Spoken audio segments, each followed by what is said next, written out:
Welcome again into our series of lectures this Ramadan.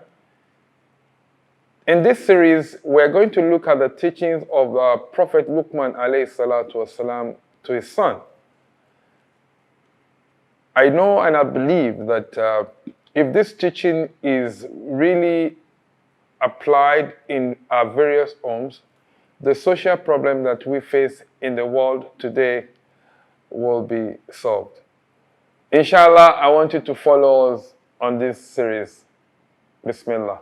إن الحمد لله نشكره ونستغفره ونتوكل عليه ونعوذ به من شرور أنفسنا ومن سيئات أعمالنا من يهده الله فلا مضل له ومن يضلل فلا هادي له أشهد أن لا إله إلا الله وحده لا شريك له وأشهد أن محمدا عبده ورسوله حد الحمانة ونصر الأمة وجاهد في الله حق جهاده والصلاة والسلام على من أرسله الله رحمة للعالمين محمد بن عبد الله الرسول المصطفى النبي المجتبى الحبيب المجتبى وعلى آله وصحبه أجمعين. We give thanks to Almighty Allah, the Lord of the world, the one who has created the heavens and the earth, also creator of human beings, and then the giver of laws, and then the cherisher of the world and the universe.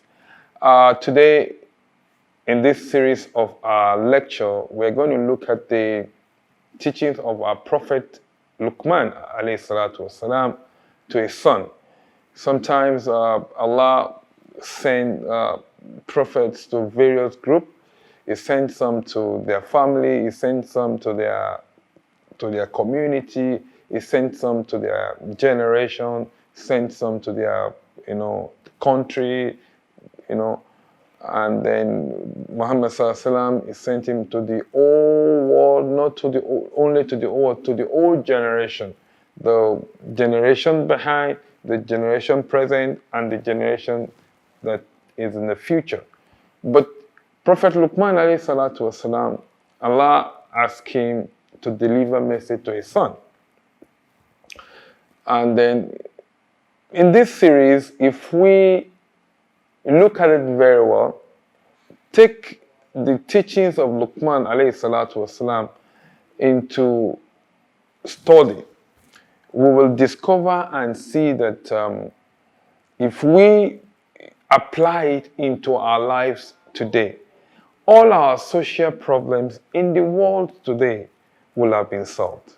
All our social problems, all our economic and even security problems will be a thing of the past. In this series, Surah Luqman is going to be our main guide, and then from verse 12 to 19, where we're going to look at the conversation and the relationship between our Prophet Luqman and his son during this period.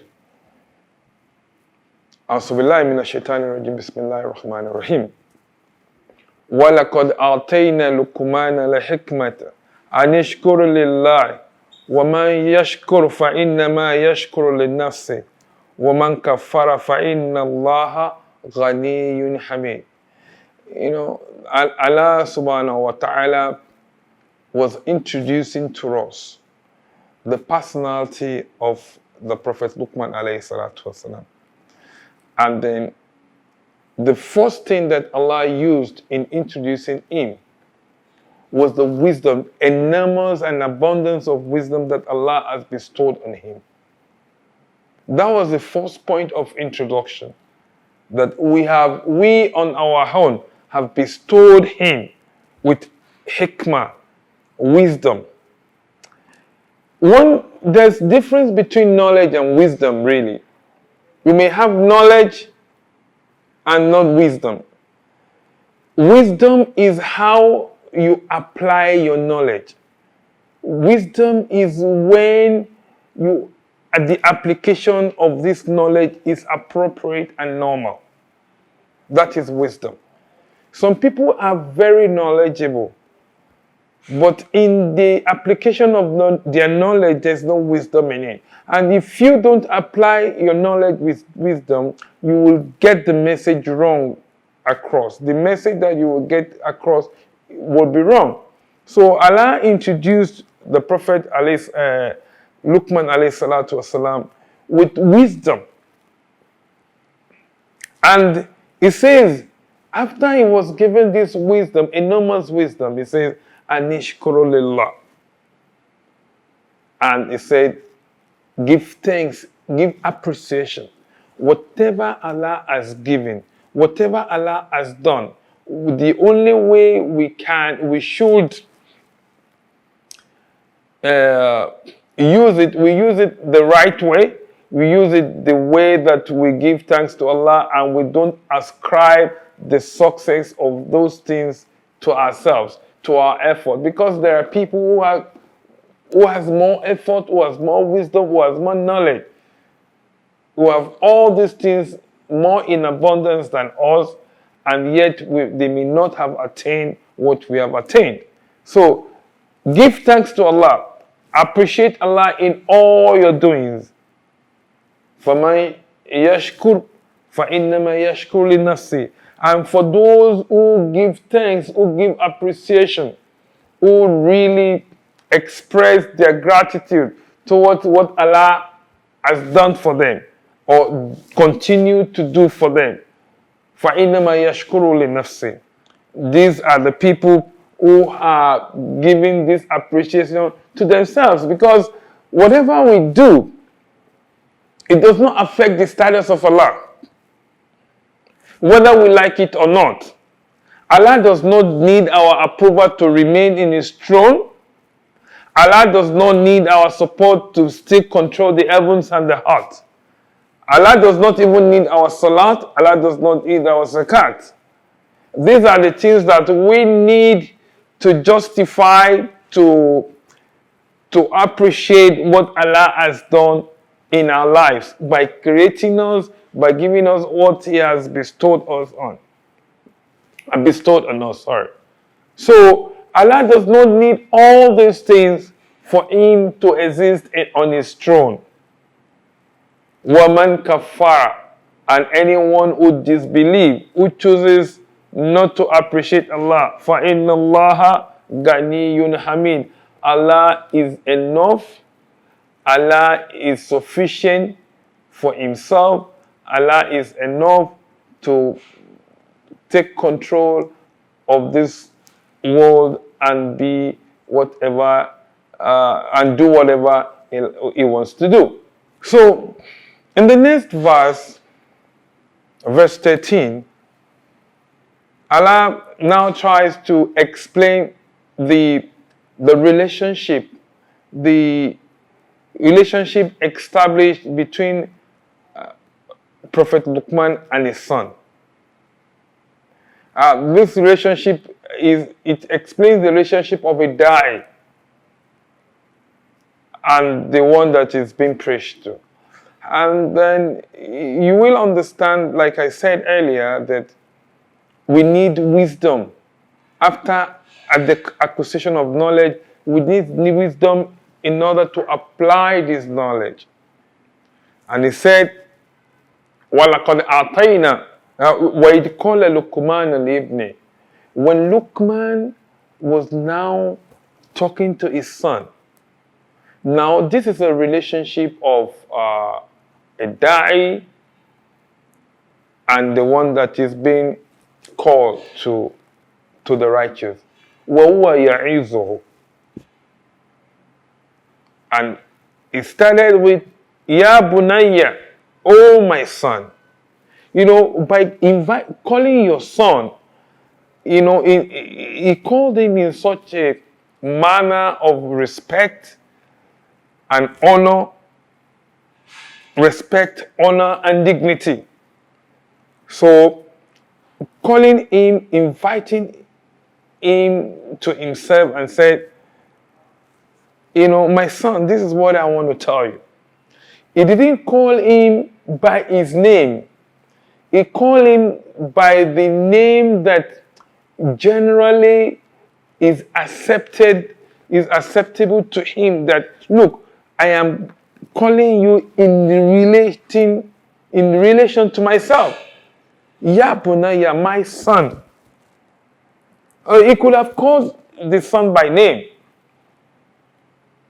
That wouldn't have, but by calling him my son, oh my son, it has, you are drawing that person to yourself, and to allow him to also submit his mind, his heart, his understanding, and attention to whatever you want to say. He says, La tushrik billah. Do not ascribe partners to Allah. Because inna shirk la dhulmin azim. Ascribing partners to Allah is a sin, is a wrongdoing that is so enormous that has no equal in terms of capital offense. Because ascribing partners to Allah is giving the right of Allah to other things. In telling Allah, is denying Allah of his enormous favors on us, and giving that appreciation of the favors of Allah onto other deity, other things. And it calls for reasoning between us. Think about yourself doing something very good, very beautiful. And at the time of appreciation, somebody's name was now called. And that very beautiful thing, commendable thing that you have done was now, somebody is now being honored other than you. How will you feel as a person? If your effort and all what you have done, the reward of your effort is being given to someone else, how will you feel? You're going to shout betrayal of trust. You say a lot of things. And this is the same thing that Allah, because Allah created us from an unknown. We were never knew. I never chose to come to the world. It was Allah's decision that I come. I never chose my mother. I never chose my parent, my father. I never chose my race, my country, my family, my town. These are the things that was chosen by Allah for all of us.